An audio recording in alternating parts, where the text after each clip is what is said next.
Hello, everyone. Welcome to the Live Reality Games Facebook page or YouTube channel, or if you're listening later on podcasts, just search Live Reality Games wherever you listen.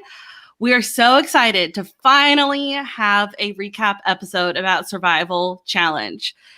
Survival Challenge has been my pandemic project while everybody else has been baking bread and making whipped coffee and doing all sorts of fun stuff during quarantine. I have literally been editing episodes of Survival Challenge. So I am so excited to welcome some other people here today to talk about Survival Challenge. We have Mike and Steven, who are also co-hosting this today. And I figured we could introduce ourselves before we talk about the players we have with us and kind of talk about who we are and what brought us to Survival Challenge. So first off, I'm Hannah. I played Survival Challenge in 2018. I will not spoil what I got because Mike has no idea. And, we'll let him wait till the episodes eventually come out one day in the future. And I was on video team for this season that's airing. And I'm on production now for upcoming season. So that's me. Steven, do you want to go next? Sure. Hi, my name is Steven. I had the pleasure of playing in Survival Challenge 2018. I'm wearing my very bright yellow Tocho shirt. I had the opportunity to play on a tribe with Hannah. People will see how that plays out whenever the next episode airs. We'll see how that ends. But I've had the chance to play in other live reality games, and in my spare time when not doing research as a PhD student, I mess around with the live reality game wiki. Yes. All right, Mike. Yeah, I'm Mike. I actually got the chance to play Survivor Buffalo Season 2, which aired last year, but it's really weird. So I took on the challenge of doing what Hannah's doing, and I'm editing Season 3 of Buffalo Survivor. So that should be coming out hopefully by the beginning of the summer. I'm super excited about that. So that's been my not Pandora project, sorry, my pandemic project, but I was also on Season 7 and winner, spoiler, of Pandora, Blood versus Water, which Justin actually hosts. So that's been kind of my foray into, and then I got obsessed with Survival Challenge in the last 3 weeks. So yeah. Yeah, well, let's, before we introduce our players, Mike, so you do not know what happens in the season, whereas the rest of us know everything. We have talked about this game ever since it happened, almost 2 years ago now. I just feel like we know everything. There's been a podcast called Behind the Player where each player did a deep dive of their of their game. And each podcast is 2 hours long, or if you're Louis, it's 4 hours long. And so I will hopefully put a link to that in the link on Facebook so you can go find those podcasts. But Mike, what are your thoughts so far on the season? Is this your first time watching Survival Challenge? And what do you think about the game so far? Yeah, so I jumped into what is it, season 7, season 8, season 7. So season 7, I jumped right into it, and then I was like, I need to watch all of it. So I went back and watched. I'm on February break. I'm a teacher right now, so I just watched all of season 1, season 2.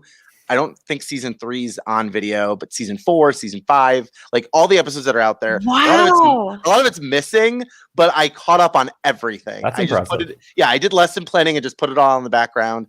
But so season 7 itself, I think is for me, I think it's one of the most engaging seasons. I don't know if it's because it's the most up to date with the episodes, but I think just season 7 itself just lends itself to a lot of new players. All the other seasons had returners, and this I think season 6 was the first time they didn't have returners. And then season 7, just the dynamic of it is just so interesting because there's so many super fans in the season. So watching everybody's game, everybody's a gamer. So everybody's trying to finagle what they're doing. And there were some major upsets in the beginning of the season. I think William was a big one. I thought he had a really strong hold on what was going on. And Justin, I don't know, you changed the script. So I thought it was really cool. Just kind of watching the progression of the season. Yeah, so I was about to ask you who you were surprised has not made it. You said William. That was, for me, watching in person was definitely Colin was a huge surprise. Surprised Travis as well. But who are you, Mike, who are you rooting for? Who do you think has winner potential going forward? I don't know if we should ask that now, but I'm asking it now. Yeah. Sorry, Justin. I like your dynamic isn't like, I don't think you can win, and it's it's frustrating to watch. But you're not my winner's pick. My winner pick is actually Anthony. I think he's in a really interesting position. The last episode I watched, because he's the last of the I didn't write down the names of the tribes.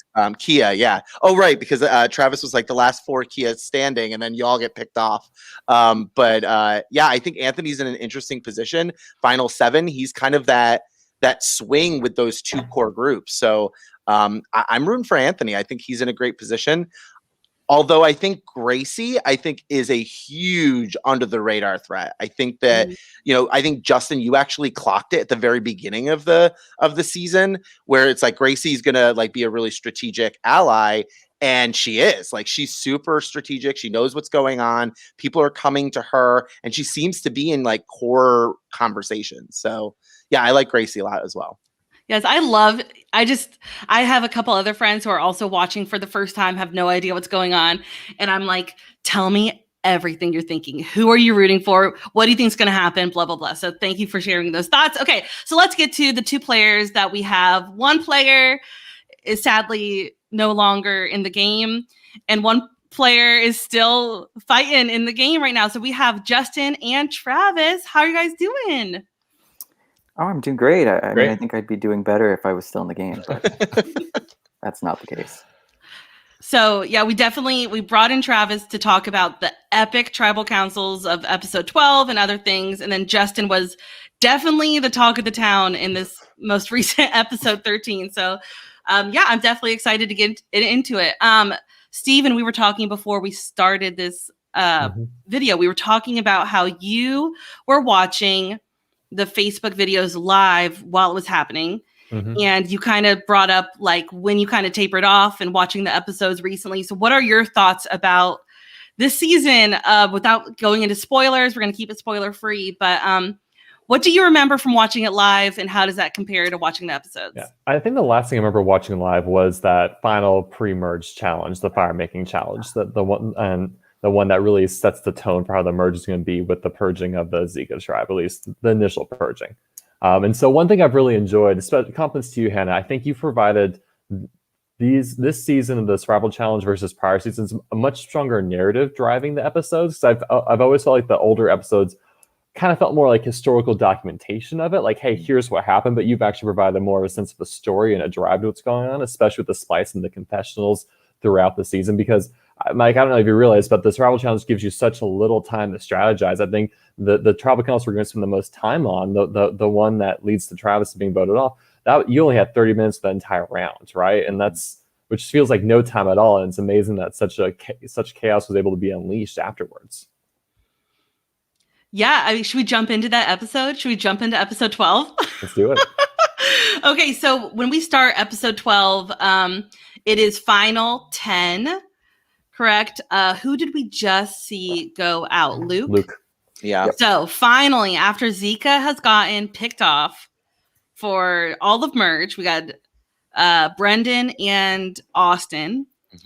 Finally did you guys come into this tribal council knowing that it was not going to be Bobby or David or Rachel? Was everybody on the same page of like, okay, not one of them? Okay. Yeah. So tell us more about what your goal was going into the tribal where everybody ends up voting for Sam. How did that happen? How did everybody decide to do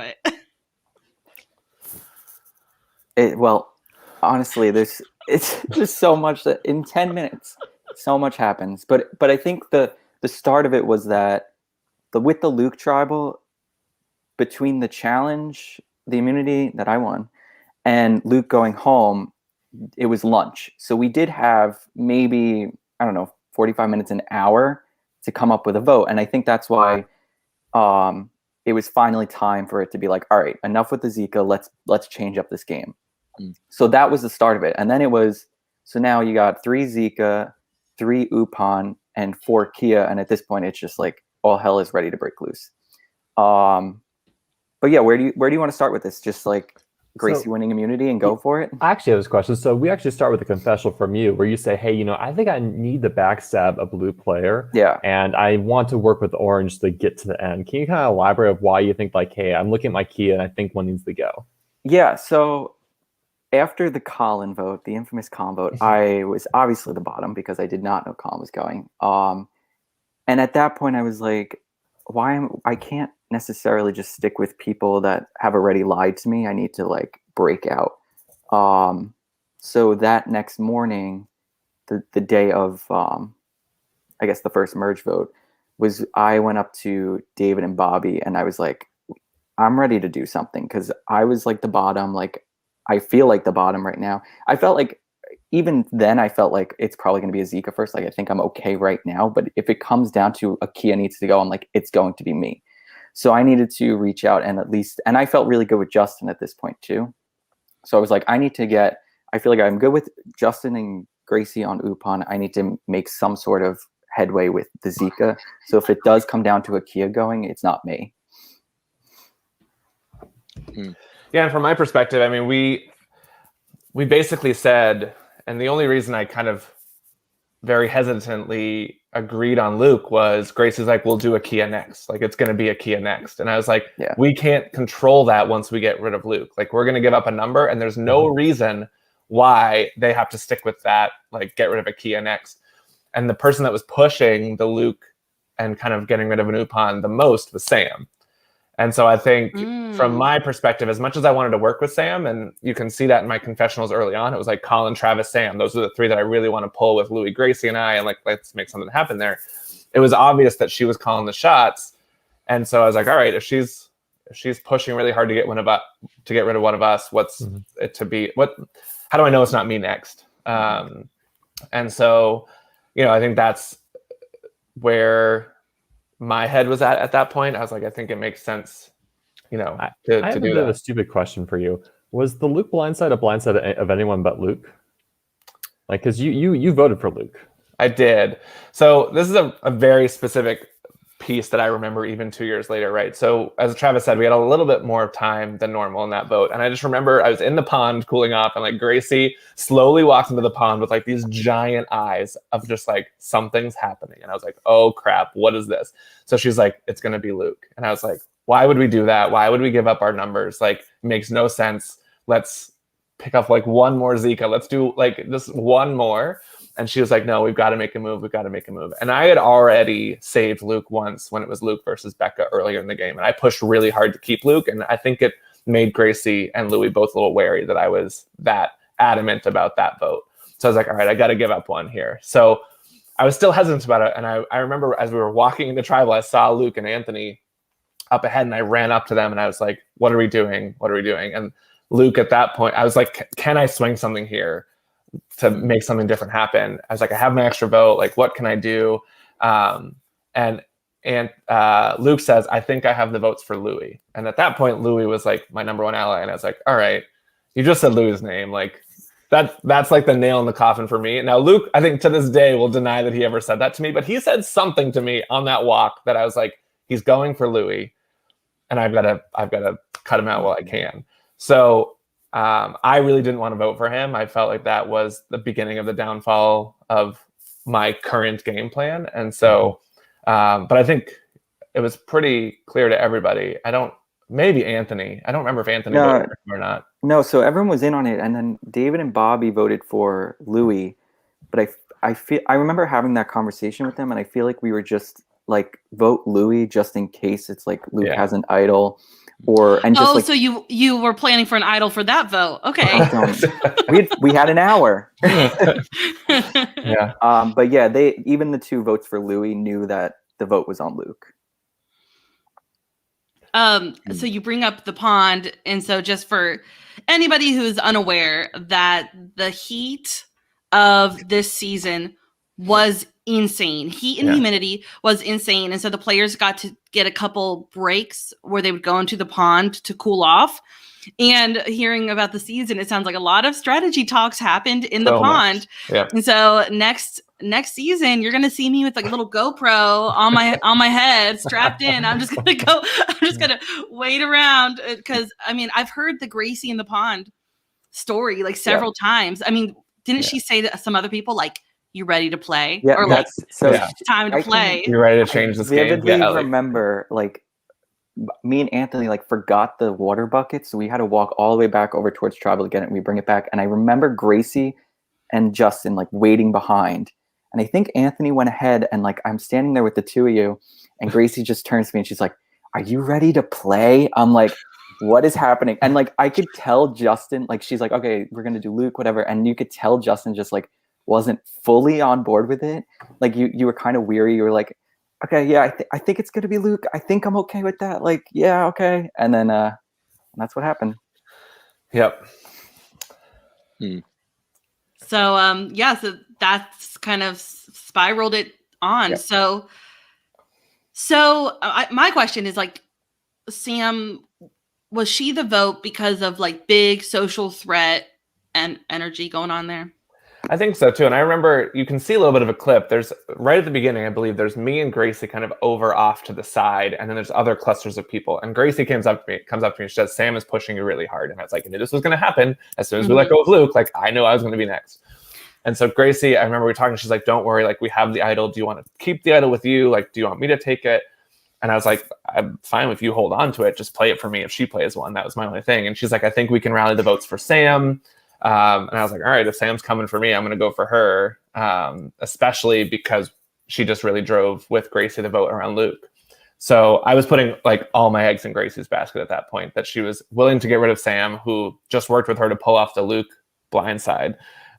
She was going to hold on to the idol. Because in my brain in that moment, I remember thinking, it'd be a cooler move to claim that I got someone else to play an idol on me than taking the idol in that moment and playing it on myself, which I don't know if that's true, but I was thinking like, I don't want to make myself any more of a target. So having Gracie share that moment kind of puts Gracie more in the spotlight than myself. If I play an idol for myself, I feel like I'm the next one, right? No matter what. If Gracie plays it on me, maybe people see that as a bigger move and might target her before me. But I was like, Sam's coming for me. I didn't know if we had the votes. I also contemplated playing my extra vote in that, but I was like, you know, if I don't want to waste it. And when I didn't know what the numbers would be like, I've just held on to it as opposed to playing it when hopefully holding it for a moment where I knew it would be like a make or break additional vote. It's kind of funny because like that vote, we didn't split the vote, but it's really because you didn't know who was voting Sam. Like it really was. It was just so chaotic. You had no idea. The fact that it was who unanimous, got those details. Yeah, the fact that it was unanimous still blows my mind. Like, how did everyone vote for Sam? It makes no sense. Like, I guess that was my confusion watching it too, because every episode it was like everybody was worried about an idol play. Everybody's worried about an idol play, and then the one time an idol gets played is the one time you're unanimous. Yeah, and I just thought it was a really interesting dynamic. So that gives it a little insight that nobody really knew that Sam was definitely going to be the vote. Yeah. Cool. So I have a little clip to show from the strategy before that tribal, and then we'll talk a little bit more about that tribal. But let's watch the little strategy bits right here.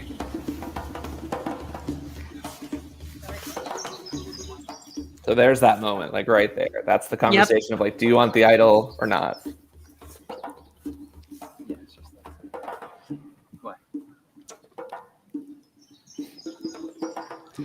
I love that part of Sam walking up. I feel like Travis, did you already know then you were voting for her? And you're like, what? Well, all right, if you show it again, if you go back a little bit earlier, I'll tell you exactly what happened here. Okay, let's... Because when she came over, I was pissed at that point.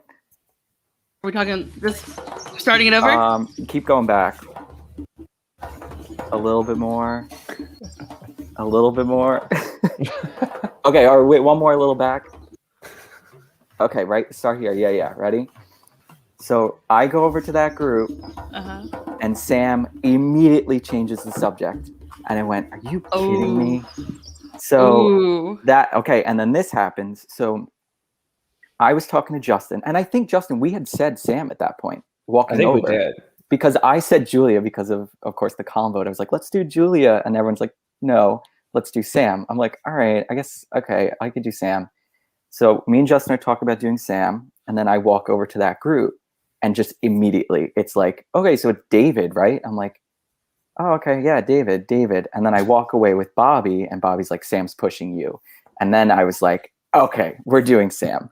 And which is so weird because everyone was telling me Sam was pushing me. So who was Sam really pushing in that moment? You know? Exactly, because then that's the conversation when it's me and Bobby and Sam comes over. She goes, did Julia talk to you? And I went, it's David, right? She goes, Julia didn't talk to you. It's Justin. And I was like, what? Like, what is happening? How did it get to Justin? Because I didn't hear that yet. And so at that point, I was just so mad at Sam because she threw out my name to that group. But apparently I was just the decoy for Justin. Like, it was all over the place. This is where I wish we had more cameras. Like in Survivor, so you have in every single group of people, you can record little subtitles of what's going on, because I wish that had been captured. But Travis, what's interesting about that too is I think that puts your name out there in the universe, which then I think leads to the next one, right? Like, I think once your name is out there, it's really hard to get it off. I mean, it's the same that we see in orgs and everything, like Sequester. Like, once your name is out there, like, you're on the table because everyone just wants it to be anybody but them, right? So I think Sam even just tossing out your name as a decoy, I think, because puts you in the spotlight. Everyone felt like it had to be a Kia. So that's what it was. So I don't know why she was trying to do Justin, but I walked into the holding area thinking, all right, it's got to be a Kia. So are we doing Julia or Sam? And then, I mean, obviously it made sense that Sam was going to throw at me because it's a Kia, but it was just very chaotic. So why was Anthony not on the table? Or Julia? I don't know.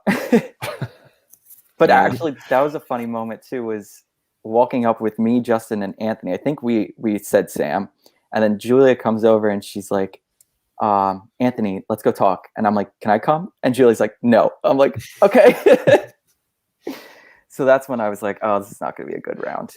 Mike, you had a good question about this. Yeah. In the beginning of the episode, Travis, you did mention the Julia vote, that you had told Julia and that, I'm going to vote for you, or I voted for you. Yeah. And then Julia votes you out. Yeah. So it's just like, do you think that came back to haunt you? Do you think that was a moment that like you regret now? Not so much that, as much as like just not talking to Julia throughout the whole game. Like, once I got that stupid 4 that I always talk about, once I felt comfortable in that, it was like I kind of just stopped talking to Julia when I should have just been like keeping that conversation going with her throughout the entire game. So it's not so much like, because I feel like she knew that I voted for her there. It was obvious, and I was just like apologizing. But yeah, it was more so just like not keeping the conversation throughout the whole game and not continuously trying to work with her. Because even at the merge, I don't remember really having a conversation with her too much. So yeah, it's more of like a whole game regret. So who were you talking to during that time? That Justin, obviously. Yeah, I at the merge, I felt closest to Justin, Gracie, Bobby, and David. That's who I felt closest to. And I never really talked to Rachel, and Louie I never really talked to at all either. I was kind of just getting the information from them, from David, Bobby, Justin, and Gracie. And then like Sam too, but like it felt like an unspoken, we don't really need to talk, me and Sam. It was like we would just come together and be like, okay, it's this. Except that vote. So let's go. I want to show the clip of the idol plays, plural, this iconic tribal. I want to highlight one of my favorite things when editing this episode was when Gracie announces she's going to play the idol. Someone in the audience, because this is filmed in front of a live audience, which makes it so fun. Mm-hmm. People in the audience are gasping, right? Like, oh, what? Or was when the vote gets canceled, but people are gasping. The reaction when the vote gets fully canceled is amazing. Oh, it's so great. But at this point, someone in the audience has the exclamation of E. They literally just go, E! And I don't understand why that is, but can we watch? Let's hit the clip. To me, it didn't feel right. So better safe than sorry. I'd like to play that on the phone. This is an immunity idol. Any votes cast against Sam will not count. Wait for it. I'll read the votes. I would like to play one. Did you hear it? Yeah. It's my favorite thing. I don't know why I love it so much. So all the votes get canceled, and it was amazing. Loved the chaos that ensued. And I might have screwed myself there a little bit, because Sam did say to me later that my response to John and one of my questions about how there were social players that were bigger concerns than some of the physical players, like, just furthered Sam's suspicion that she was the one to go. And so, I think it just proves the point that kind of you're playing the game the entire time. So make sure that your responses at Tribal Council are thoughtful and that you're not revealing your cards too much. And, But it's such an interesting dynamic too, Justin, because you've got jurors that are listening to this too. So you want to make sure that you sound good at Tribal Council, right? So that, because even with the David thing that I'm sure we'll talk about later, like they want to see big moves, they want to see you do flashy things. The only times they see that is at Tribal Council. So when you're being quiet, that's a detriment too. Yeah, and I wish I could have said that, like, I was trying to play it off by pushing the social player threat so that she thought I was trying to, like, get her to play an idol, but it really wasn't going to be her. But it really wasn't that. It was literally, I was trying to, I think, assure the Zekas that we weren't going to turn on them, and that we needed John to just get said in Sam the out. chat, thanks, Justin. You just made my job harder. You're supposed to tell Sorry, future Jen. players to just put everything Spill out there. all your secrets. Yeah. I mean, your guys' tribal councils were very I feel like your guys' answers were so great in the merge. I think you guys do a great job of really making it very intense. I thought Well, Louis' answers were always so entertaining. Well, Mike or Steven, one of you said it, right? This was a cast full of super fans and gamers, right? So I think we all went in very prepared to do Tribal Council as we see it on TV, right? And answer provocatively and make it interesting and entertaining. I think we were all there to really play hard, and Tribal Council was an opportunity to do that. So little plug, like, when you're playing the game, obviously you want to play the game, and, just keep in mind that Tribal Council is an element of the game and that it can impact what happens down the road. So one thing I'd like to ask about, the format of this tribal is interesting because we have a tie vote, and then we have another vote. And because I would think the best analogy of this Tribal Council is second chances, when both Kelly and Jeremy both play their idols, null the votes, and they go to the second revote, and then they go to deliberation or the rock drop potential. And so it was interesting that your tribal kind of takes a bit of a different format through it. Yeah, I mean, so here we have, these are the people who end up making the final deciding vote. We have 1, 2, 3, 4, 5, 6. That's Louis right there if you can't see him. But, like, these were the people deciding between Travis and David. So Travis, did you have any hope in this moment? Did you know that it was going to be you, or? It's so weird because I think, obviously, like Justin said, once your name is out there, it's out there. So I think with even just the second vote, I thought for sure the second vote was going to be, like, unanimous to me. Like, the fact that David got 3 votes and that Anthony and Julia got votes, like, I was shocked that even those votes came up. I thought it was just going to be me because my name was out there. And that's why I said David, because I didn't want to vote David, but I just felt like I had no choice because he was the only other name out there other than mine. I mean, looking back, I feel like I could have whispered Louis. I could have done something else, like, that would have been a much better move for me. But or yeah, so when it came down to that, shout the name. Yeah, like something. But the 6, I think, I'm pretty sure I knew it was me. From what I've been told, it was like they walked over there and Anthony was like, "So David, right?" And then Bobby goes something along the lines of, "David's weak because he just, like, sat out of that challenge because he didn't feel good." And then they all were just like, "Okay, yeah, Travis." And then so it was like a very quick apparent thing. Which is a great move by Bobby, right? Yeah. Oh, and I mean, I want to say that, like, I think the fact that they kept David over me is just such a statement about David's game and how well he was playing, because, and just like shows the flaws in my game, because, like, the fact that you're keeping David Crowley over, like, me, who I felt like I'm just, like, there, it just shows how well David was playing. Mm. Well, I'm sure, like, I haven't listened to your podcast where we go through a game, but looking back, like, was there anything you could have done this round or previous rounds to set yourself up better here? Because this feels like this is all out of your control. Yeah, I think a lot of it was out of my control. I know, because I swear I think we had maybe 20 seconds maybe 30 seconds between John saying no votes, we're going to revote, and then him saying no talking. So it was like 30 seconds, and you could see me panicking in the video because like I knew like my name was going to come up. So I remember turning to Anthony and whispering David to him, even though he's sitting next to David.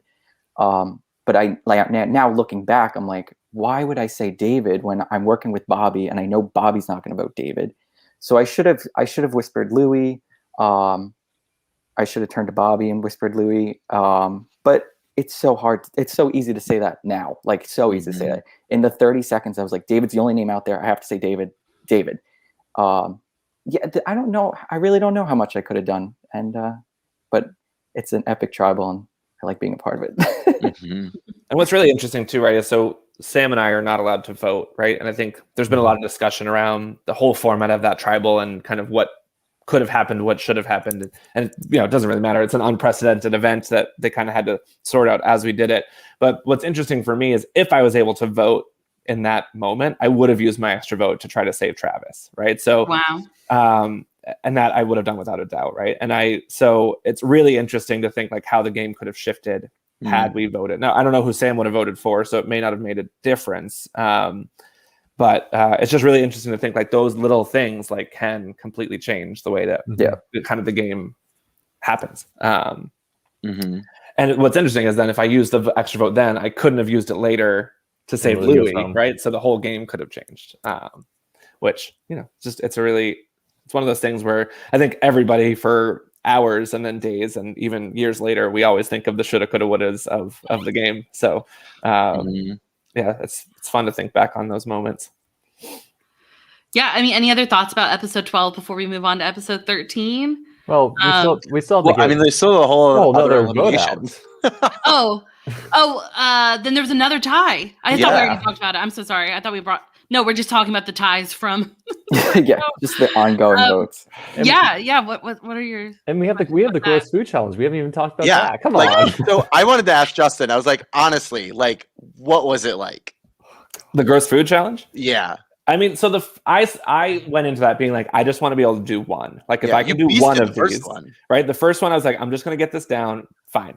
The second one, you smell it, and it literally smells like vomit. Like I've never smelled anything that's not vomit that smells like vomit, and this 100% smelled like vomit. So you'll see, I take one little sip of it, and I'm like, nope, that's not going to happen. Louis taking a pass for now, at least. Oh, nope. Justin not going to be in that. No, it was like a big no for me. Like I thought I could just do it, and it was just vile. It was probably the worst thing I've ever put in my mouth, like ever in my lifetime. It is awful. And so I was proud of myself. If it was like gross food, like sardines and shit like that you just had, sorry, I don't know if we can swear on these, but something you can just eat, that'd be one thing. But I think like a smoothie, like the smoothie texture for me is just not. Well, it's just not good. I watched half the people competing just pick out the sauerkraut and start eating it. I'm just like, it was something really wrong with this. Pretty horrific. And what was interesting is like we were all, at least from my perspective, I was pretty sure it was going to be Sam. So my whole goal of that challenge was just to make sure Sam didn't win. And so I was like, all right, I'm going to try to fight as hard as I can. And then, of course, Sam knew she was likely on the block, so she was going to fight as hard as she could. But I couldn't do it.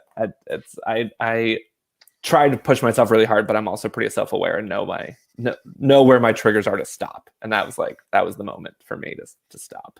I would be remiss if I didn't bring up Steven's. I saw kimchi in that challenge and I had PTSD right there. Steven and his battle with kimchi is like everybody's battle with sauerkraut this episode. Never forget. No, never. Yeah, I mean, I just think it's ridiculous how we watched David down the last one in 5 seconds and then 5 seconds later was throwing it up. Oh, and if you listen to the Behind the Player podcast, deep dive podcast, if you listen to all 4 hours of Louis, you will hear about what he is doing here. Let me add it to the stream. What he is doing when David goes to throw up. All right, here we go. Yay, David. Here he goes. Yeah, this. All right, so Louis is over there pretending like he's getting something out of his bag while actually searching through Sam's bag to find out if she has another idol to play. If you listen to his deep dive podcast, he was taking one for the team to just try to figure out if they needed to split the vote. He didn't know if that the vote would be split on him. So, yeah, what do you guys want to say about that upcoming vote? I don't know. What kind of well, like, so first thing, like, Sam finds this thing on the torch. Yeah. Was that really an idol? Does anybody know? Are we allowed to say? I mean, is that? Well, she's out, right? She's It gone. went out of the game, didn't it? Yeah. It did go out of the game with her. So, I can't remember. Is that actually in the episode, Hannah? Like, do you show her like So if you foraging for that and all that? I can't remember. Yes. Yeah. Yeah, so I show her Like in the middle, when everyone's voting, she's like messing around with one of the torches, and I had no idea what's going on with this. And I remember in that moment, she was like, "Y'all, the clue said that like something would be different at tribal, and this is the only one that has the shells." I can't remember if you showed that part. It's in there. But I remember all of us being like, "What the heck? Like, what is happening right now?" Do we say? in the game? So in the game, after she's out, we never know. Justin, you guys play the rest of the game. You don't know whether she went out with an idol or not. Right. She's in jury with Travis the whole night. I should have played my idol. Was it an idol? I don't know. Should I play my idol? She still doesn't know. We had no one would tell us. We had no idea if it was or not. But to her credit, looking at all the torches, that was the only one that had that kind of looking shell piece on it. So if it wasn't planted there, it was a beautiful kind of decoy, right? So it was either an idol or it was a decoy that like was so perfectly placed. But what amazed me is that she goes for it and then she's like, she doesn't play it.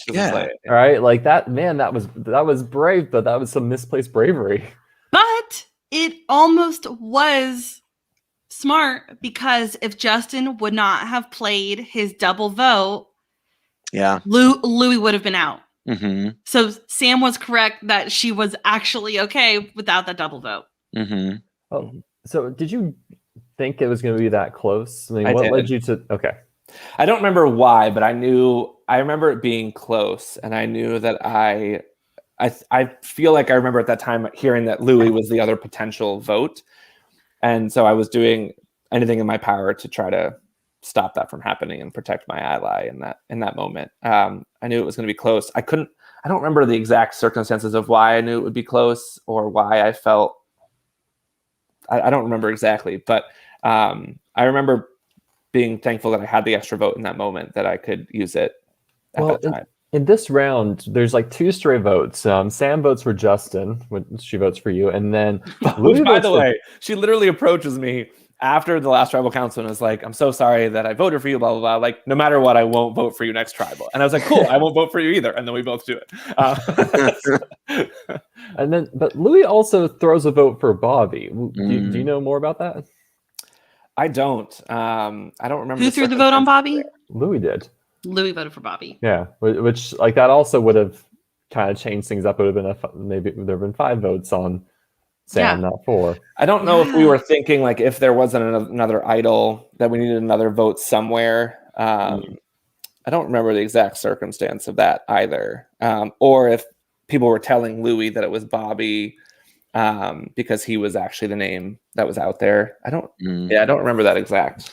I mean, if you think about it, if she finds that idol on the torch, like at the very beginning of the voting time, and our season, that means Steven played, we were allowed to kind of talk while people went off and voted, but they cut that down this season, where when people started voting, you're not allowed to talk. Mm-hmm. So, I mean, they see Sam get this idol. I mean, I wonder if there's kind of like looking at each other, like you just kind of like mouthing to each other, like to do something. So it's really funny too, and people took that very seriously, because I remember walking to the voting sometimes you would pass the person coming, and I'd always like look them in the eye to see if there's any signals, and people would always like look down, look away. Like I very rarely ever was able to like communicate once John says not to talk, even just like non-verbally, like with your eyes in some way, right? Like it was pretty serious. When I played and like they hadn't cracked down on that yet, like I still remember like coming back from voting where I had like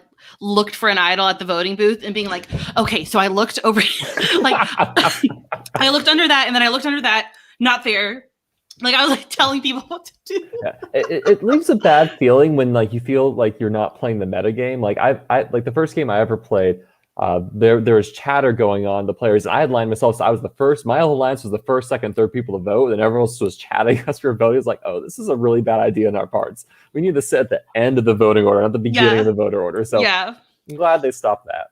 Well, Mike, it's interesting that you said you went back and watched like all the videos and like became obsessed. I literally watched nothing going in. So like the fact that people were even looking in tribal council for an idol like was beyond me. After the game, I was like, I can't believe I never even thought of that or didn't watch past seasons to like think of that kind of stuff. Yeah, it was fun. I think Bobby did it every time. Yeah. Like every time you see him just searching like the same thing over and over again. Angela and Christine did it even like early in the season, right? Like everybody was pretty much doing it, but me, I felt like I never even thought to look. So let's talk about the because Mike probably doesn't know this, the idol clue that Travis was a part of. Mike, do you know anything about the idol clue? Okay, so Travis, you want to share about that at all? Yes. It's the one that we see Bobby find. Yes. This is the clue. It was at the auction. It was me, Bobby, Sam, Brendan, and Rachel, I believe. And it said at the 4th or 5th tribal, something will be different, and this is what Sam is referencing. Something will be different. Something else, something like that. So you know it's hidden at tribal, and then ever since then, I feel like we saw David searching every single vote. And I accidentally told David about that too. I think I was talking with him and Bobby, and I was like, "Oh, let's get to the 5th tribal so we could get that idol." And David's like, "What?" I'm like, "Oh. You weren't there. That's right. I've completely screwed up." But that's why Bobby sits in that first seat or tries to sit in that first seat every time, because he wanted to be the first one back there. And then also what's not shown was before the Sam vote, Sam and Gracie are back at the urn, like on the ground, like fighting, like just destroying the set, like looking for an idol. Is it on the Facebook video? It's on the Facebook video because like the jury, that's where we would stand and wait, and we could see them like, what are they doing? And I'm like, there's an idol hidden somewhere over there. But I didn't know Bobby had it at that point. I feel like I caught some sort of drift of something, because at the end of episode 13, which we haven't talked about yet, but, I know, but we will. The end of the episode, Hannah, I don't know if you put this in a purpose or not, but at the very, very end, when we're all leaving tribal council, I actually go around the big fire pit in the middle. And I remember thinking, I have to look in this fire to see if there's something different in the fire pit. I don't know why. And you can see Bobby watch me do it. And we both like look up and smile at each other. That's what it was. And I remember that moment of being like, I remember looking in the fire for something, feeling like there might have been something in the fire, the middle of fire, because I feel like it wasn't lit that tribal for some reason. I was like, maybe there's no fire in it because there's something hidden in there. And he's smiling at you like, boy, I already have it. Which I didn't know at that moment, but I was like, so I guess that kind of answers the Sam idol question, right? I think so. If that is the idol, Bobby has it. So Bobby has it. That's not shown in the episode. It was. Here, I'll go to it. I guess it's not like directly explained. Like I didn't know if that was just the merge idol. Yeah, I didn't catch that. He found it, or like this. No, that was else. From the auction clue. Yeah. Yeah. So when you see him reach into the urn, he found it. Oh, I saw him like scattering around, but I didn't actually see him pull anything out. Yeah, so he pulled it out, and then he like unwrapping the clue and then putting it in his pocket. There was unfortunately no sound. Yeah. So okay. So yep. He found, and then like I just think it's so funny how he finds it that tribal, okay, and then the next time he comes back to tribal, he's searching again. And he's mad that he doesn't find it. I'm like, you just found it. Like, what are you upset about? He wants another challenge. He wants more. Yeah. We'll talk about what he does with that. Okay. Anything else before we go to episode 13? All right. I mean, let's do episode 13. So this was such a fun episode for me to edit because we finally have some footage of strategy talk. We Mhm. have a great confessional from David from Exile Island. And both of those thanks to Evan Johnson, who is a tribe handler, who I had asked tribe handlers, please take videos on your phone so we have footage of stuff that video team can't be there for. And so it was so great to edit those.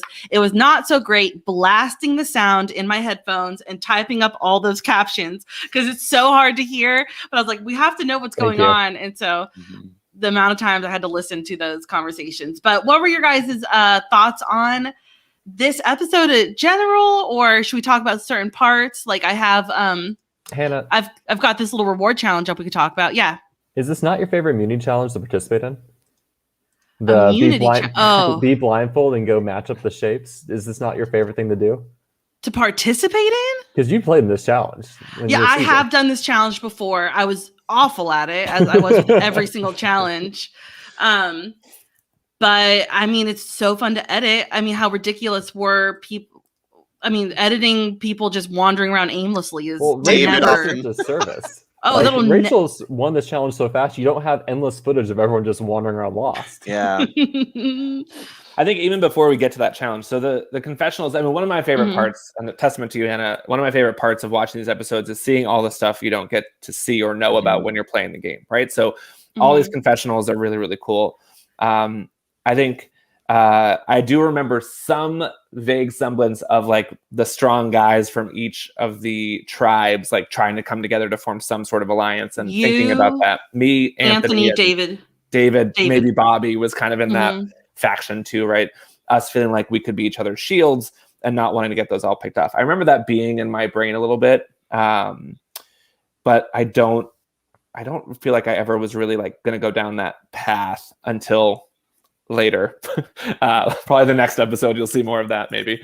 But it was really interesting hearing about how Bobby was feeling like at that point in the game he was making a lot of connections, because Bobby was one of the biggest mysteries to me, like after the merge. Like we didn't talk all that much really in the game.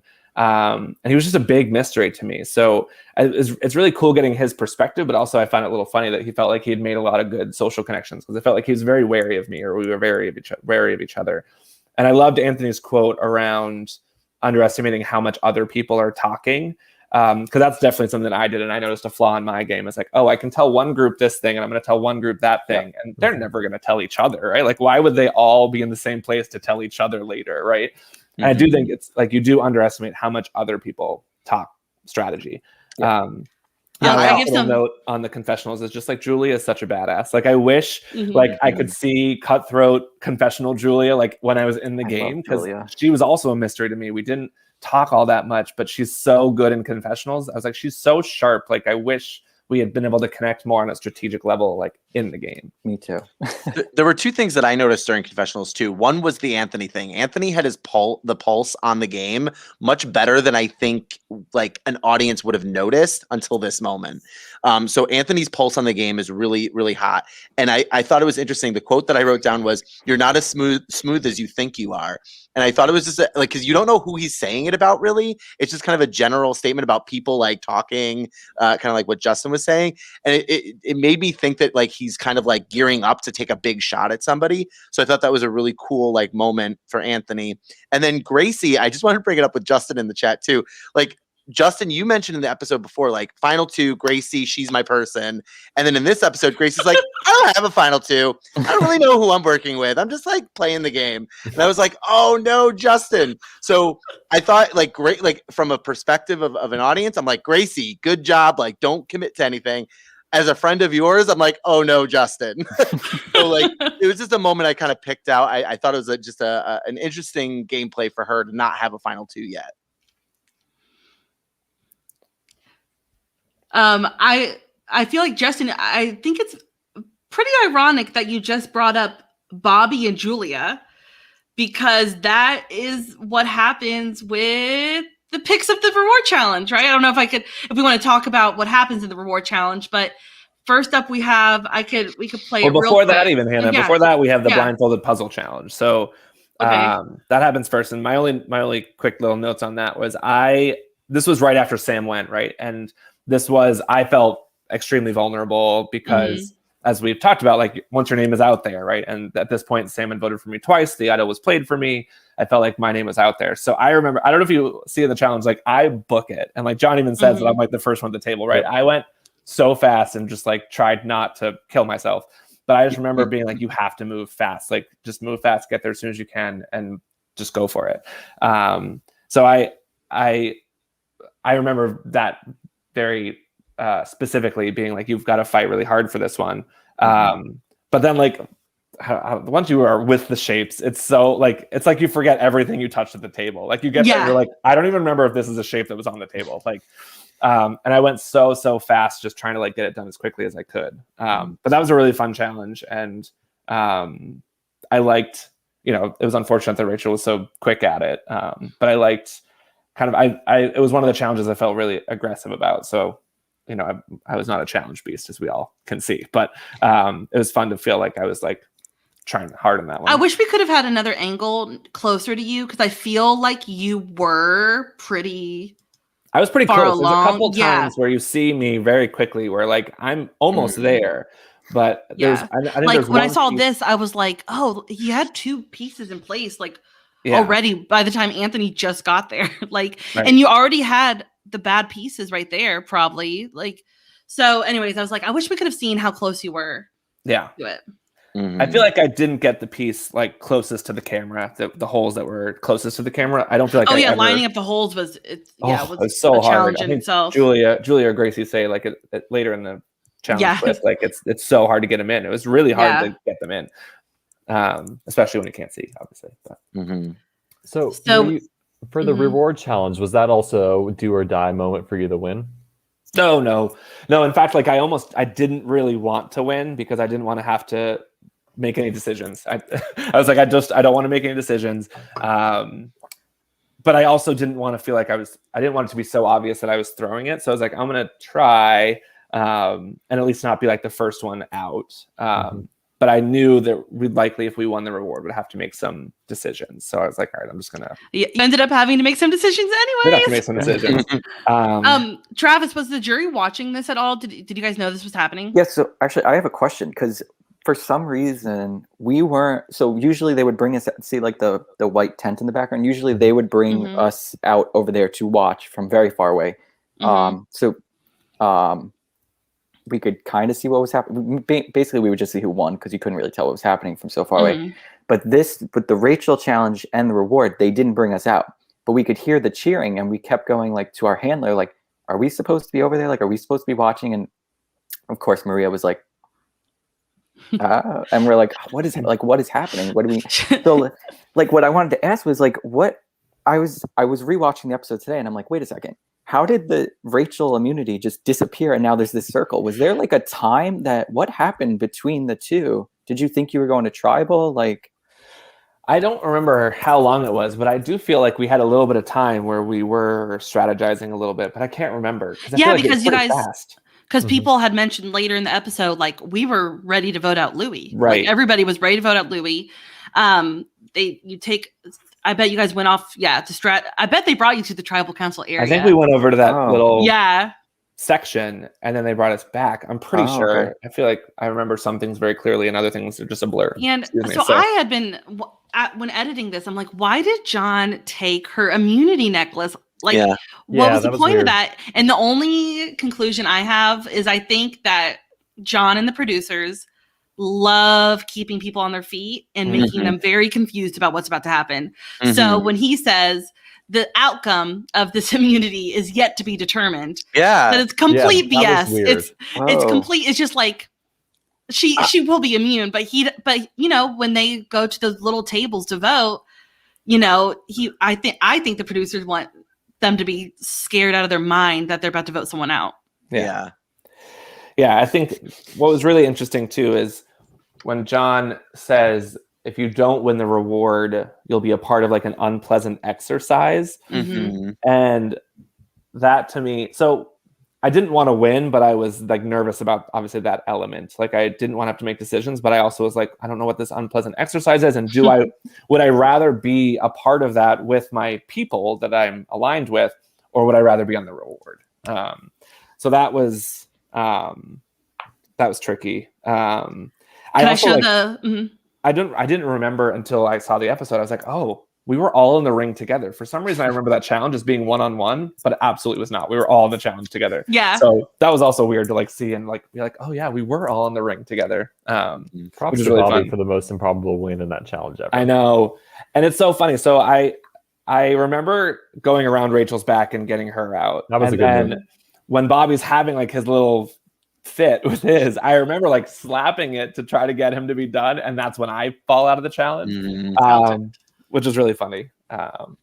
So here we have Yeah, the Rachel reach around was the Rachel reach was was really great. good. Yeah. And I think it's Gracie, Louie, and Julie Yeah. like drop out pretty early, like pretty quick. Yeah. Boop. I was like, all right, I tried. Now I can be done. And then I just feel like all the guys were like swarming around me. Mm-hmm. Yeah. So Yeah, I feel there like is. all their eyes are on you. All right, here we have the epic. Boop, and then idiot. Yeah. You both go down. Um, Anthony out of nowhere too. Yeah, definitely. I didn't notice this till like my 10th time editing. I was like, wait, how did Anthony drop? Yeah. All right, everybody keep your eyes on Anthony for this one. Falls over. I just curious. Just distracted, I guess. So there is unseen footage from David's confessional that will be in bonus content someday. But David talks about how he has played this challenge many, many times at his father's, Bob Crowley's land in Maine. There we go. Bobby wins. So he says that he wins this all the time. David says in his confessional that he's great at this. He wins it all the time. And like, yeah, I let, Bobby said he wanted it. And I'm like, yeah. So Bobby wins it. And let's talk about the decision that they have to make at all. We can watch real quick. Bobby makes his decision. And then we'll talk about Justin's decision. Here we go. Of course, the reward's no fun by yourself, right? I need you to pick one other person to join you.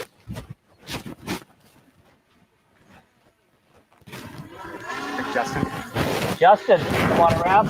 Bobby, you can walk over towards your stuff, please. John's very angry. Bobby, walk to your stuff, Bobby. Bobby, walk over to your stuff, please.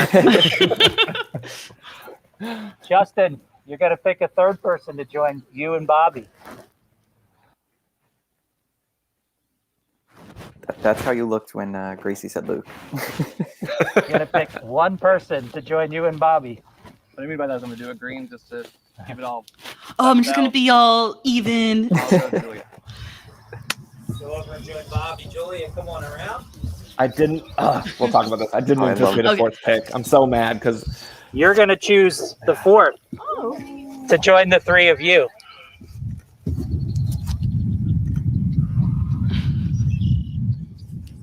Yeah, the fact there's no collaboration is pretty killer. It's an interesting twist.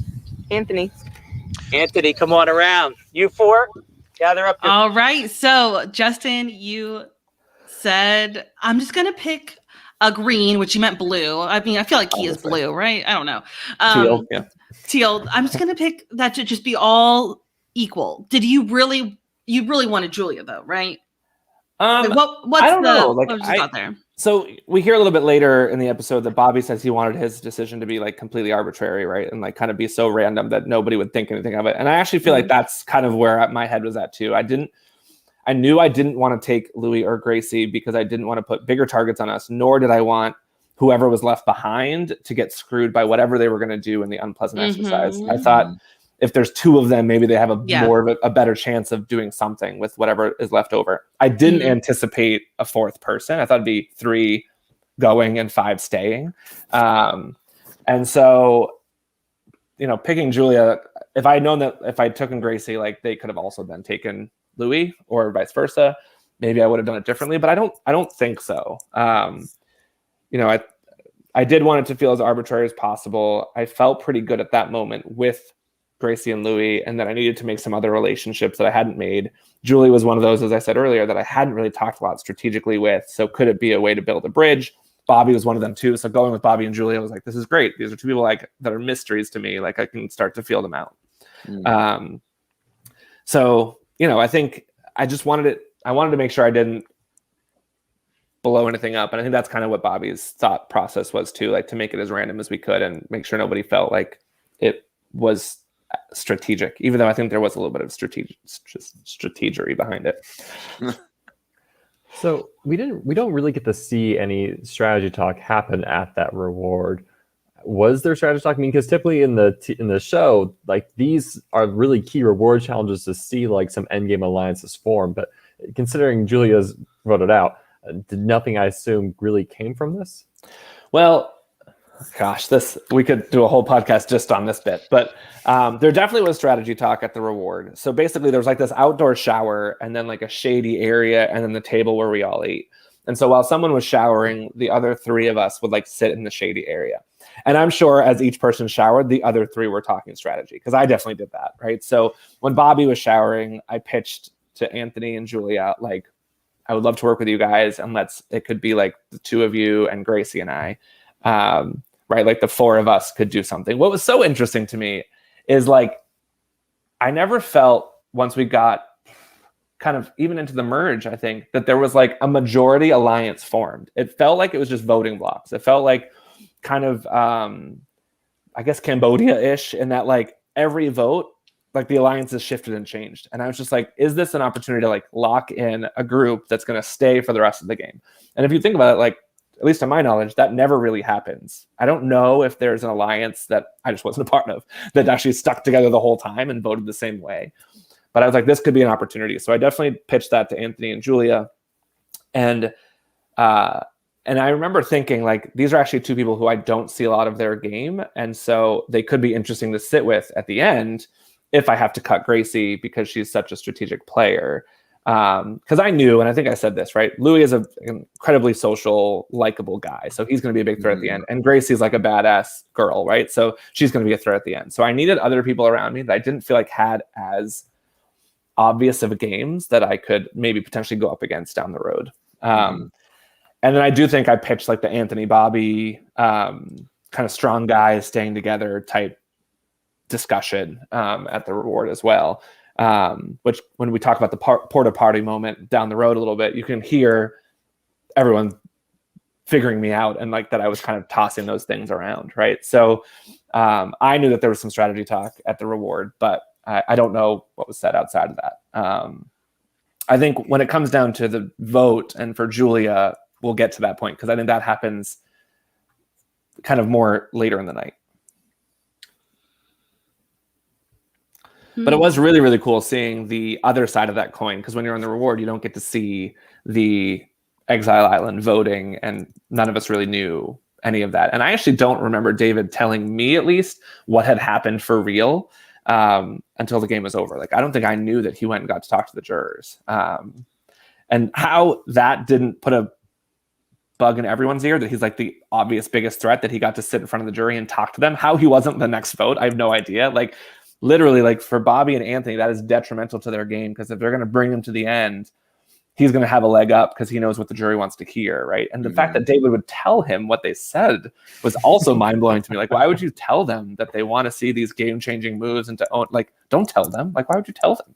Yeah, so I it's just really noted cool that to too. see that I thought side. that was a bad move on David, but it didn't seem to affect him at all, No, which I it thought was didn't. really interesting. It didn't. Yeah.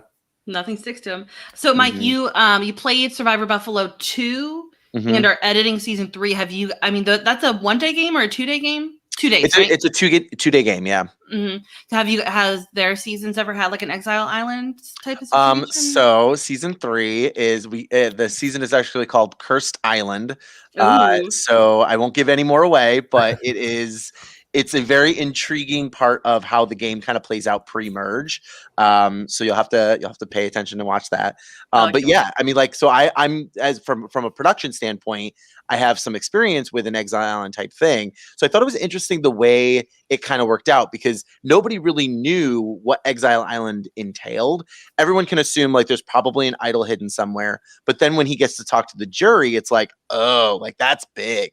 So like he ends up getting voted out to Exile Island, but really it's an advantage. It's a huge advantage, more than I think what Bobby got.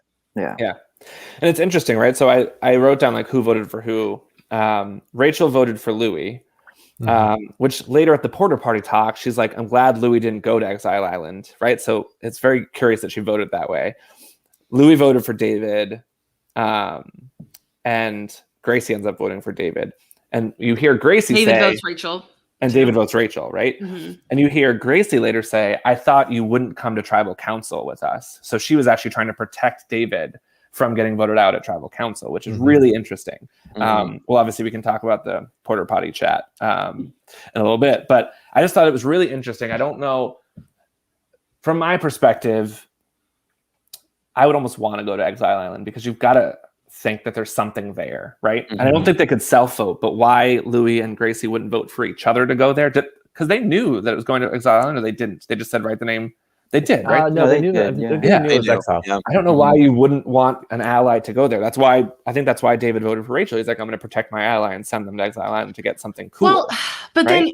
then Gracie and Louis get to go back to camp with Rachel, who we have not been able to hear, but we see Rachel and Louis having a lot of strategy discussions leading up to this. And so I just feel like, okay, we lose David, but the three of us get to go chat, right? Which, I mean, kind of turns into them saving Louis later. Yeah. So I do think that. I know when I played Survival Challenge, my number one goal was always keep my target as low as possible. So it's like I wouldn't want to go to exile because I wouldn't want any attention on me. So I don't know. How do you guys feel about that? I think the fact that he was only at exile for the reward was huge. If he was there maybe till the end of the night, till the next day, it's a completely different story. But it was just like an hour, maybe 2 hours, where it was like, I feel like it wasn't as bad as you hear exile and you're like, oh my God, I'm going to be completely secluded. They still had a long night of strategy talk because the vote wasn't till the next day. But we didn't know that, right? So yeah, of course. It was funny. Like we were expecting like a late night tribal council. Like I remember it wasn't until the tribe handlers like left and said good night that we kind of were like, maybe we're not voting tonight. I remember us feeling like we could still vote that night. Yeah. Yeah. Travis, how was the experience for you in the jury being able to talk to David like that? I mean, I think you see it on my face. I'm like, what is happening? Because like they don't tell you anything. Like they were just bringing us into tribal. Yeah, they were just bringing us into Sam tribal. was having lunch apparently. Yeah. Well, oh man, she brought it with her. Because we thought it was just a tribal, and then we're walking in. I'm like, it's really quiet. Why is it so quiet? And then there's no one there, and we're like, what the hell is happening? And David's like sitting there like all by himself. I'm like, what did we miss? Because again, we didn't get to watch any of that. So I mean, I thought it was awesome. I thought it was such a cool, like I was not expecting that at all. And yeah, it was really cool. And then I think the fact that we knew he was going from there to exile, I was like, oh, this is going to be a crazy, whatever the next vote is, it should be crazy. I was just amused, like, I'm going to have a really long speech, I think, and to Austin versus like, and then it's like one sentence and he's like, yeah, the same question as everyone. Yeah. Yeah, I think actually. I wish he did ask different questions. That was what we talked about that night too. We were like, I think he could have really taken more advantage of it with 4 different questions. And if Brendan was there, 5 questions. But what kind of questions do you guys think he should have asked? I think the one he did ask was right. Like, how do I get your vote? But ask that of the people that he didn't think he was going to get their vote. Yeah. And maybe ask more, I don't know. Like, who should I work with? Who do you think is on my side? Who do you think is going to be winning this game? Yeah, who's the biggest threat I need to take out? Like those kind of things. Yeah. Who will you vote for if they make it? Right. Oh, yeah, like I mean, wouldn't that be such great ammo if you find out like? Do you have to tell the truth though? Like if you're rooting for, let's say you're rooting for Bobby, are you going to tell David like, hey, yeah, I'm rooting for Bobby to win. Good luck. Yeah. Right. No, they didn't give us any. Yeah, but you didn't know. I love this question. If you voted now, who would win? Like, I feel like why? I don't know if I was Travis. If I was sitting there, I would be honest. Yeah, I would tell. I mean, unless like you said, Steven, unless I wanted to really protect someone, maybe if I had like a really good friend that I wanted to keep safe. I mean, if I was completely blindsided and I'm mad at everyone, I'll tell you everything I know. Oh, Luke would have told everything, right? Luke was pissed. But let's say like I still have some good allies I want to see at the end, and it's not my ally sitting there. Like, why would I tell you? Like, my best friend who's out here, you should vote them out. I wouldn't do that. But I think David's question was generic enough that like I don't even know how you would lie in that question. Be like, oh, I'm going to vote for the worst game. Like it wouldn't really work there. Yeah. But Mhm. but yeah, no, he played it well, and like I had no hard feelings towards David at all. So like whatever he asked, I was ready to just be like, this is it, go for it. And I thought that was good advice. Yeah, and I wanted to say this, like the David confessional, because obviously I just saw that for the first time on Friday. Like the way he was saying, like, oh, this is how I want them to perceive me. I was like, oh my God, he was playing so much harder than we really thought on the jury. Like, because what we said was like, oh, your game's kind of the same as the other Zika. And then he's going to the confessional. He's like, no, I want them to see me like that. Because if I made a big move now, then I'm going home. And like, I want to wait to make that. Like, he was playing a great game at that point. And it just, and he was conveying it so well in the confessionals and hiding it so well in the game. Yeah, it's really cool to hear. I think Sam made a comment of how like she recognized that David and Bobby were kind of essential swing votes in some votes, which I didn't perceive them that way at all. I didn't know that the jury would have seen that or thought of them that way. So that was an interesting tidbit to hear from her. I thought it was cool that one of your pieces of advice was to distinguish yourself from Bobby. If you're at the end, like you have to figure out like how to make your game different than Bobby's, because right now you're playing the same game, right? I thought that was an interesting comment. Because I think that was something I was struggling with as well. You know, if I get to the end with Gracie or Louis, like how do I differentiate myself? Because Gracie's the real strategic one, I think, in everyone's eyes, and Louis is the real likable one in everyone's eyes. So how do I, like, what lane do I fill, or what gap do I fill? That you were the physical threat, remember? I was. Like, somehow I'm the physical threat. That's why Upon struggled so bad, right? If I was the physical guy. Yeah, so I thought that was a cool thing to see. And I think the other from David's confessional, the other thing that was really interesting to me was him mentioning like we were ready to vote Louis out, which I think we touched on earlier in the podcast. And like I just think that's really interesting that, you know, that at that point everyone was ready to get rid of Louis, because I don't think I was in on that plan. I don't remember that being the vote if we went to tribal council right after Rachel won immunity. And I'm, you know, so I think that was really interesting, which leads us to the bathroom chat. Yeah. So we've got to talk about I like to call it the poop party chat. The Bobby burning his advantage and the vote. I know it's already been like an hour and 15 minutes. Should we just keep on track? Should we keep going? I know if anybody needs to leave, just put it in the chat. I have to use the restroom so bad, but I'm going to be here. I'm still here. All right. So let's just watch real quick one of my favorite clips of David returning. Yep.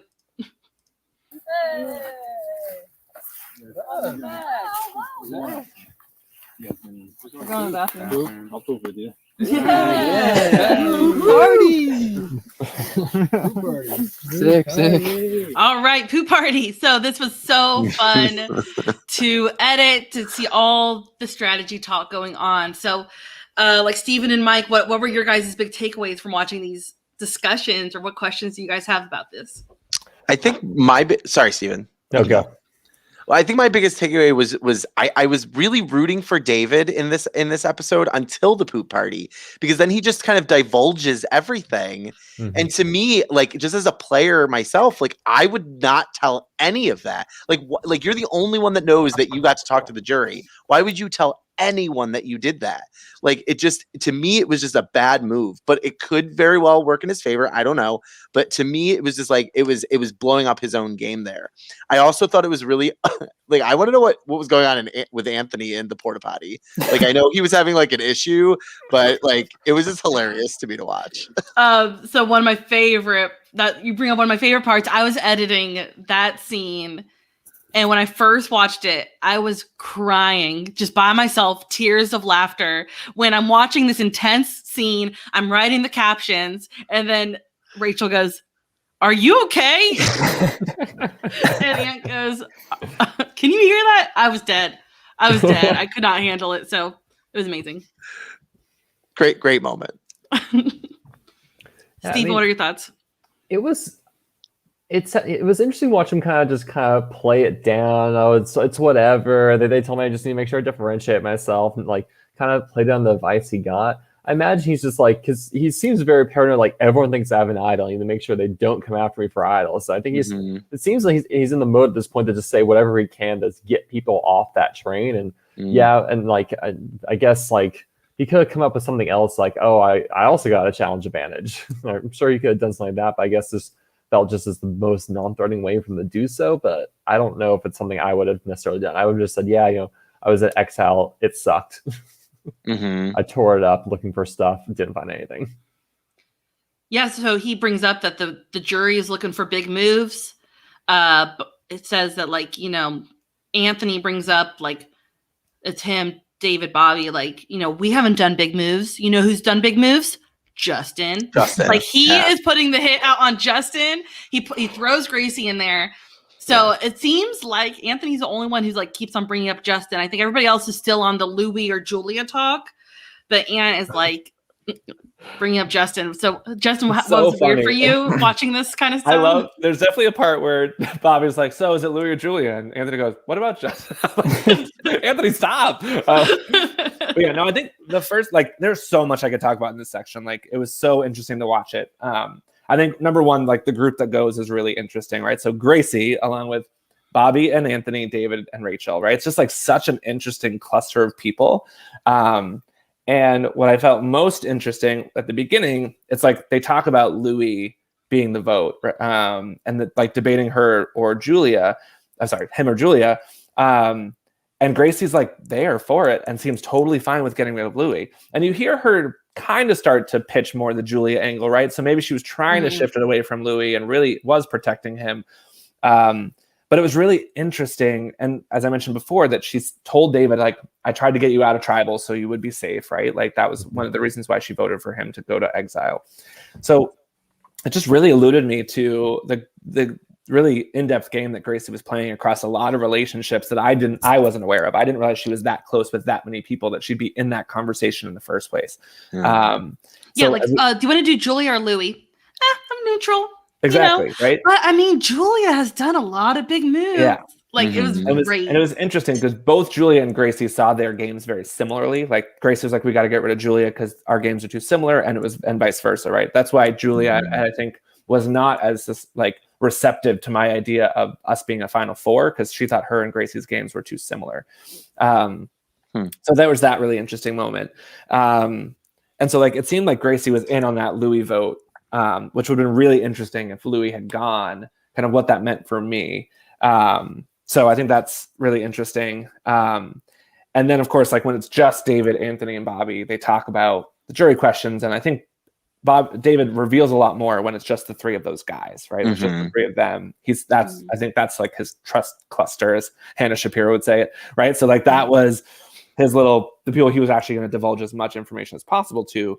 And that's where my name gets brought up in terms of, they're looking for big moves. And he says, I've made big moves. I'm actually, like, really curious to what he thinks my big moves were. Jelly the Idol. It's really interesting. Is it the fact that Gracie played the idol on me? Is it the fact, that we had I'd gotten votes when Brendan went, I got votes. Another tribal, I got votes. Like, I've been getting votes consistently and still staying alive. I have a question. Did you tell anyone that you used the extra vote to save Louis? Like, did you tell anyone that? I might have. It might have been out there because there was obviously an extra vote in the mix. If you're counting, yeah. So that could have been the move. Maybe that's what they're talking about. I don't know. It's interesting to me that from his perception, I was the one making big moves, because I was at that point in the game, after receiving votes, the first merge vote, I was really trying to downplay it myself and back off and let Gracie and Louis make more of the bigger, flashier moves, so they'd be the bigger targets in my shield. So it's interesting that Anthony clocked me, and I chatted with him after the episode. I was messaging with him, and I was like, "Didn't know I was such a big target, Anthony." And he was basically saying, that he was trying to get me much earlier. So I thought that was interesting. Well, yeah, go ahead, Mike. No, I thought it was really interesting just to like from a game perspective, from an audience perspective, like, I think we're hiding a little bit more behind Gracie's bigger moves, which I thought was a smart move on your end. But then for you to be clocked as the bigger threat, I thought was interesting, because, Gracie was clearly kind of like playing that under the radar, flipping on with different groups.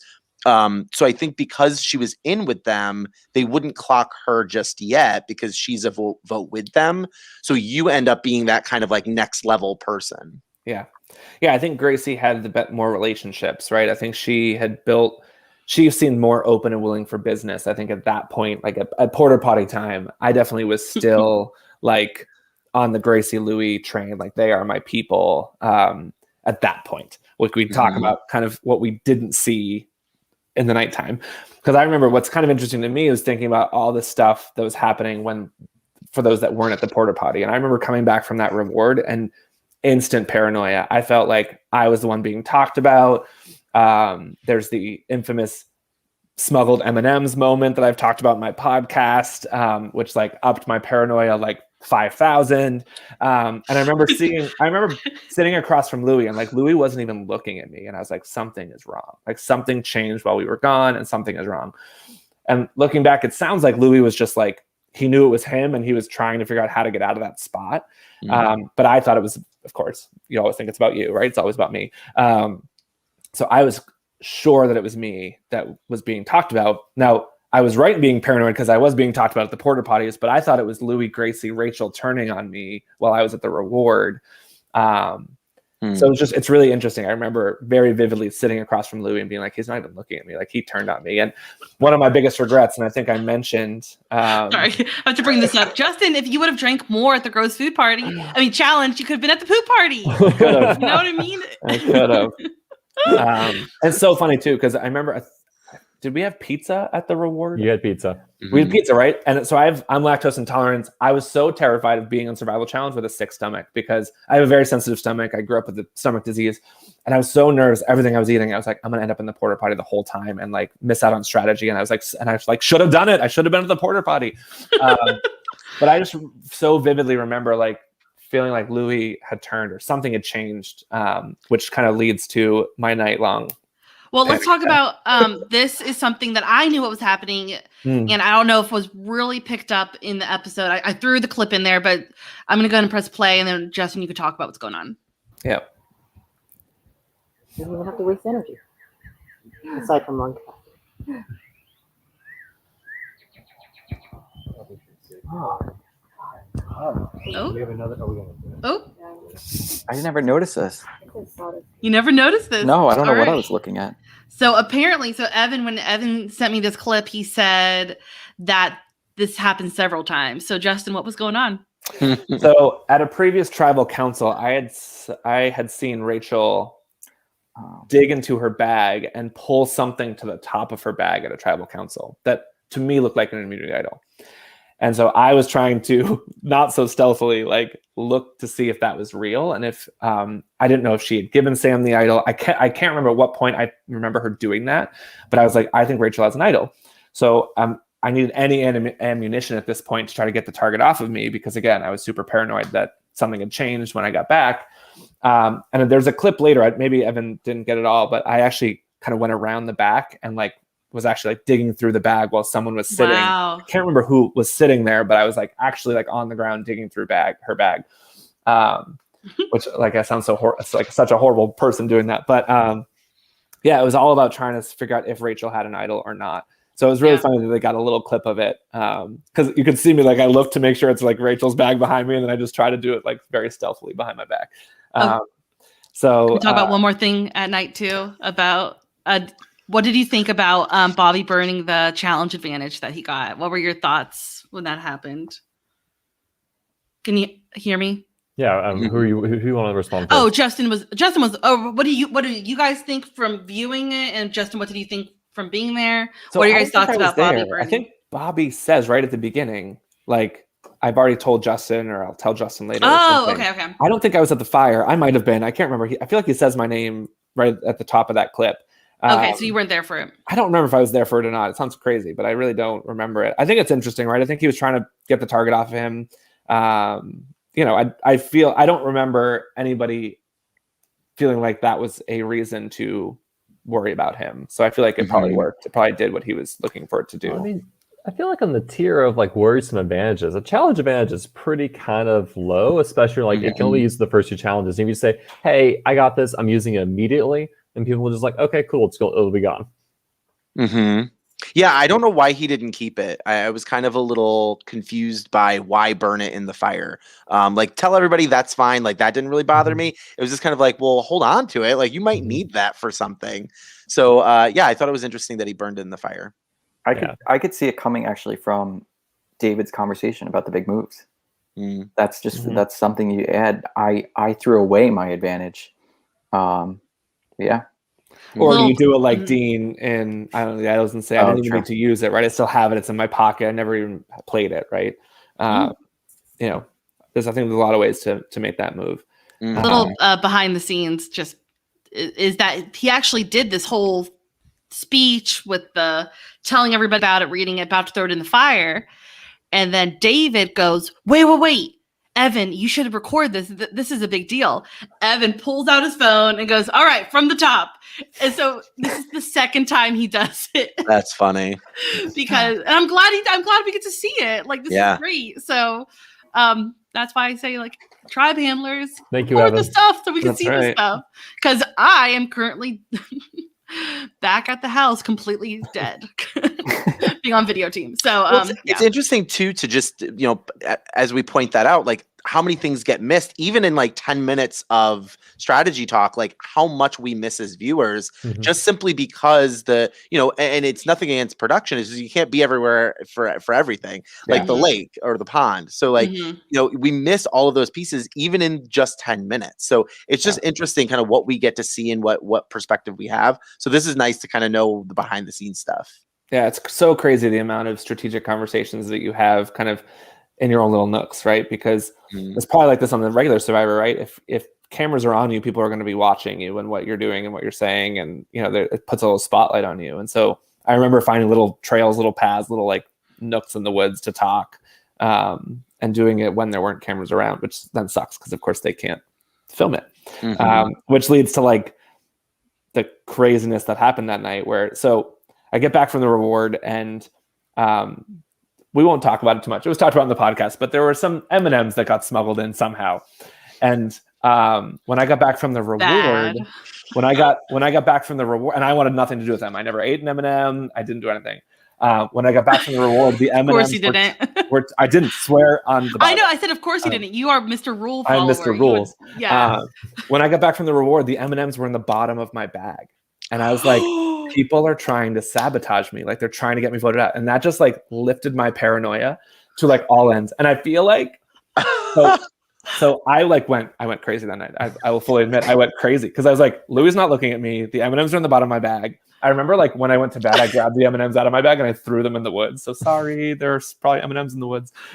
Could you imagine sabotaging someone like that? Right? I was convinced that they were trying to get me kicked out of the game. And so I went down a path to go to the bathroom with David, and I was like, David, I don't know who fucking did it, but I am pissed. Like, I will vote any one of those fuckers out that you want. You just tell me who you want out, and they're out. Like, I'll do it. I don't care anymore. Like, I went crazy town. And I even there's a trend with Justin's in Survivor going nuts and paranoid, huh? So Was Justin that bad? Spoiler in for game? there was one moment that we'll see or maybe hear about when my season airs. Oh, man. Okay, continue, Justin.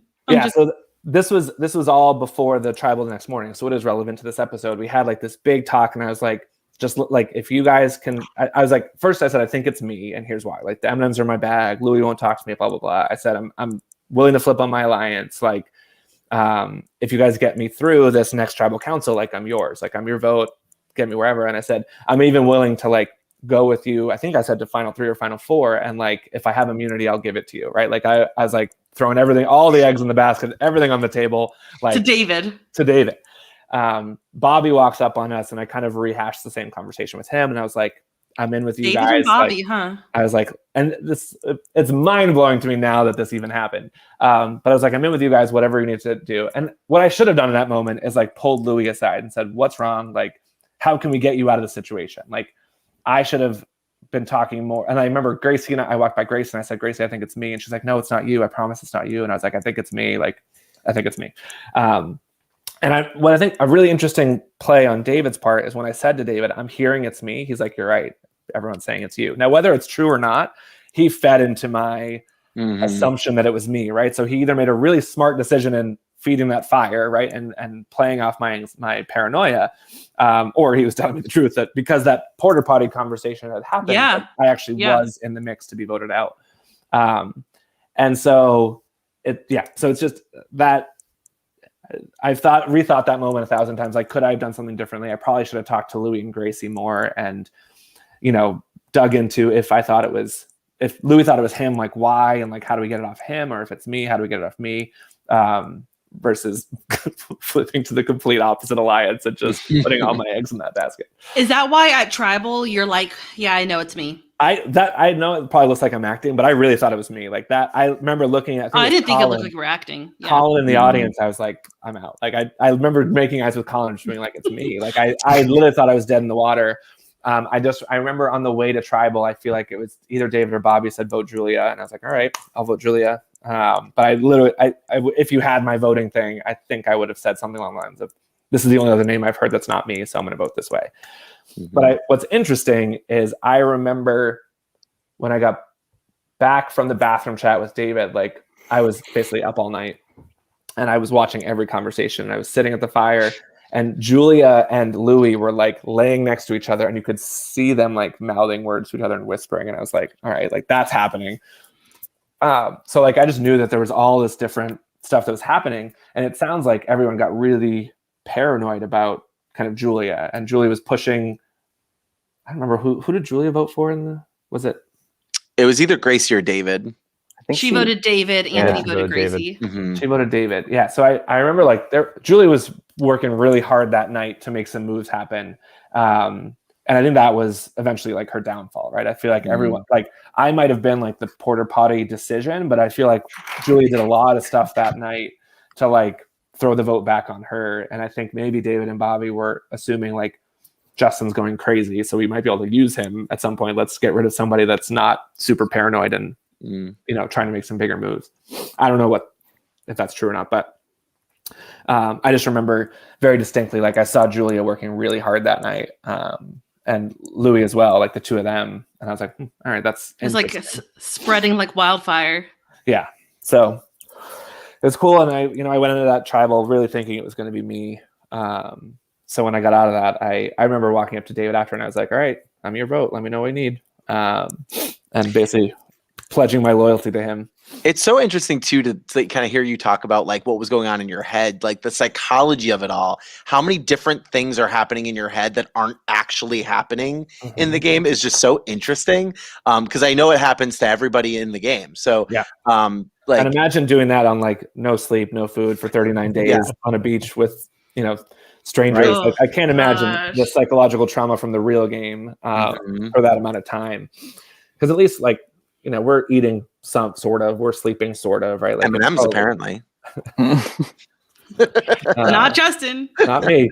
Yeah, because one thing I was wanting to ask you can't answer is like how much of that last night were you spending on the next vote versus the true end game and like putting all your ducks in the row for the next day? And it sounds like you and maybe everyone was just focusing on how do we get through this final 8.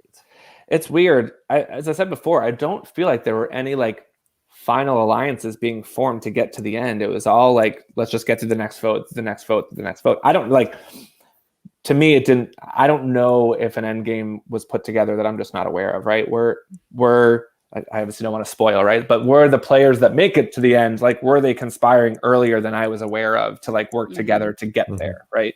I don't know, but because it's really interesting, obviously no spoilers, but kind of where we go from here, right? I think kind of the voting order is really interesting. So do you guys want to talk about the vote tribal council? Or so like Travis, did you guys have any idea who was going home, or like do you remember who you were speculating at all? Or when Justin says at tribal, yeah, I know it's me, are you guys like, oh well, guess it's Justin? And Sam's probably like, yes, finally. I'm sure we talked about it all night, who would be next, who was going to win, everything. But like walking in, I do not remember like who we thought it was going to be. But then like, obviously once you hear Justin go, I think it's me, it's like, oh, okay, it's going to be Justin. And then you see the Julia votes come up. You're like, what, why did Justin didn't even get a vote. Why did Justin think it was him? Like it was So Mhm. every vote, no spoilers, but like I swear, as a jury, every vote I walked in thinking someone was going to go, and that person didn't go. So it was like, it's exciting. Next season, we need a cam on jury so we get Yes, I jury was just reactions. gonna say that. It would be Yeah, so like cool. we really do. Or even like back at the tent, right? Like to listen to what they're saying kind of in Ponderosa Ponderosa, videos. yeah. That'd be so cool. But I think I'm almost wondering if me saying I think it's going to be me and me getting through another vote that I think is going to be me, or like escaping the vote again, does that only make my target bigger, right? Right. I mean, if in front of the jury I'm saying I think it's me and I survive again, like that only builds onto my resume of the fact that I must have done something to get out of that scenario. So it could have, just painted the target even bigger on me. But we'll see how long I last. No spoilers. I don't have a time, which I'm annoyed about that I didn't write that down because I write everything down. But Gracie, after the votes are cast, Gracie has this smirk on her face that is just amazing to see, because like you see her smirk and you're like, Gracie knows something. Like Gracie's pulling something here. And so I was actually excited to see the smirk. I don't have a timestamp, Let me see if but I can find it. yeah, I think it's right after the votes are cast. It flashes to her sitting on at tribal council, and she's smirking. And I just thought, oh my God, did she just pull one over on Justin, or did she just save Justin somehow? So I thought it was really interesting. I keep on trying to play it on our screen. I think this was it. Yeah, just look. Oh. She's up to something. And then there's Justin. I think that was the scene. I think there might have been a more distinct one, but okay, yeah, I'll look for it. It was just really like, okay, she's got something in her head right now. So when the Julia votes came out, I was just kind of like, ah. So I'm a Gracie stan at this point. Yes, as we if all you are were in person, I was a point. Gracie fan. Yeah. Hannah, can you find that clip right at the end, like the very, very end? Oh yeah, because it's so yeah. interesting. Like I walk around the fire and you can see Bobby watch me do it. So it's really funny because I remember. It's so interesting, like what you remember from your time there, and like this is something I absolutely remember. Okay. Boop.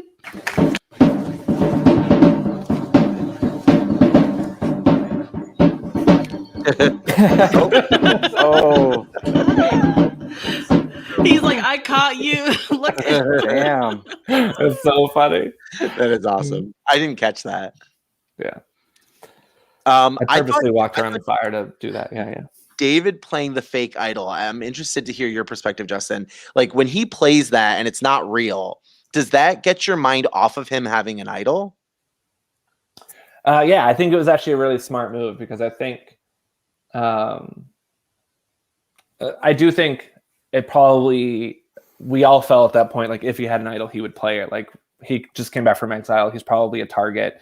So, playing that, I think it does throw the target off of him a little bit. And at that point, I was convinced Rachel had an idol. I was pretty sure Bobby had an idol.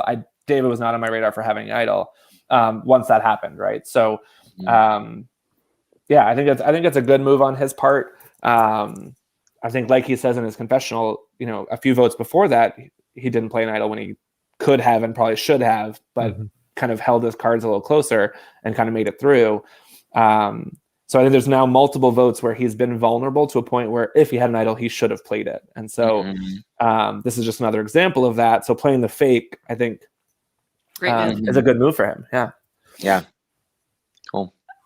Travis, what is like when someone joins the jury? So she's the first one to join that morning. You've already been hanging out with the jury the night before. What do you remember? What kind of things you ask? Like you asked her, or like what is that like? It's very chaotic because they come in. So right after you vote out, you get like a snack with the former survivors, and they're like, oh, you played so good, and it's really exciting and fun.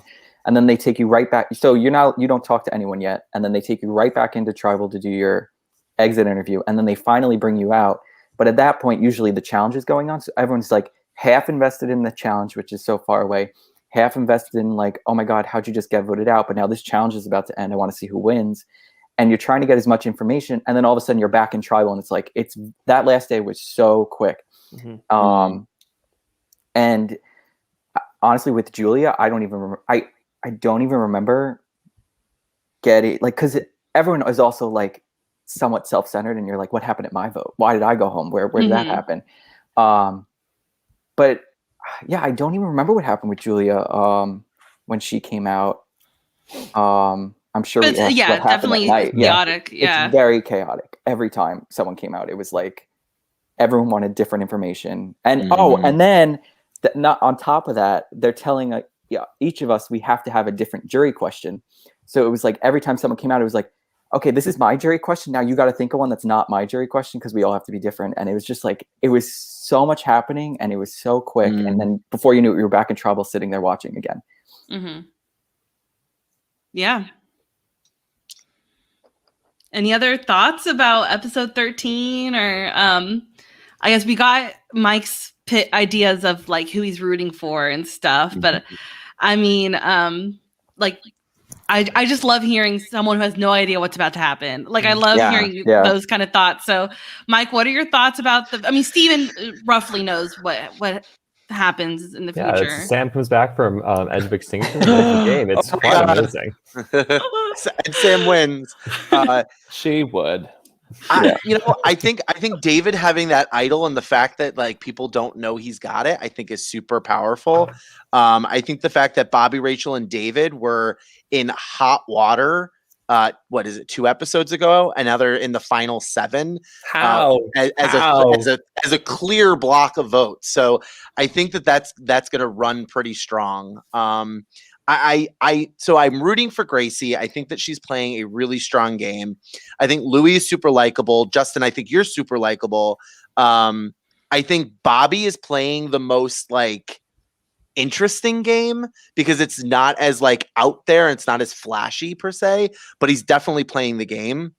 And I think Rachel has bonded herself with 2 people that are pulling her to a point, but she's also made really distinct too. She had the relationship with Sam. She kind of like, tipped her hat to Sam and helped her out, which ended up poor Travis going home. And so like, I think Rachel's got some things to talk about at Final Tribal Council. So, and Anthony is just super likable. So I don't know. I think they're all really viable players. I think Gracie has a great shot at winning if she gets to the end. Yeah, I said this to Hannah the other night when we were watching it, and I was like, I think what's so great about our season is you look at the entire cast, and I think there's not that, like, you watch the show, there's always that one person you're like, they're just going to get dragged to the end, they're going to be 0 vote finalists. But I feel like you look at our cast and you don't have that one person that you're like, they're just getting taken to the end, they're going to get 0 votes. And I feel like that's what makes it so interesting to watch.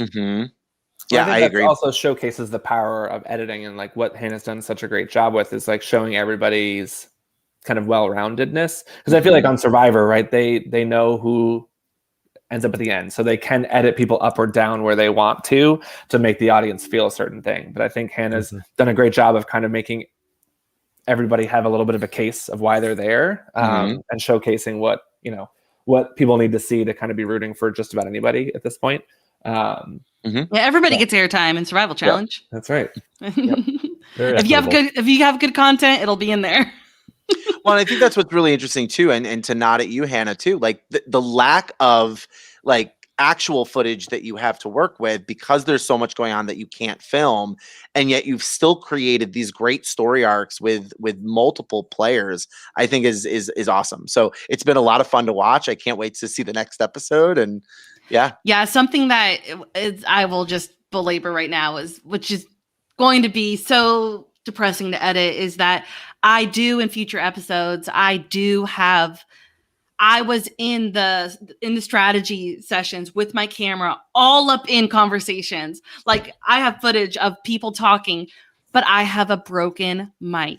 And so there's no audio. But I will, like how I showed like clips with music, like I'll put it to music, you'll see who's talking. But it just will haunt me for the rest of my days. That broken. If it makes you feel any better, mic. Hannah, I had the same thing happen season 3. We did a whole bunch of confessionals with no mic, and like we didn't figure it out until we like watched one of the because I wanted to see a confessional real quick.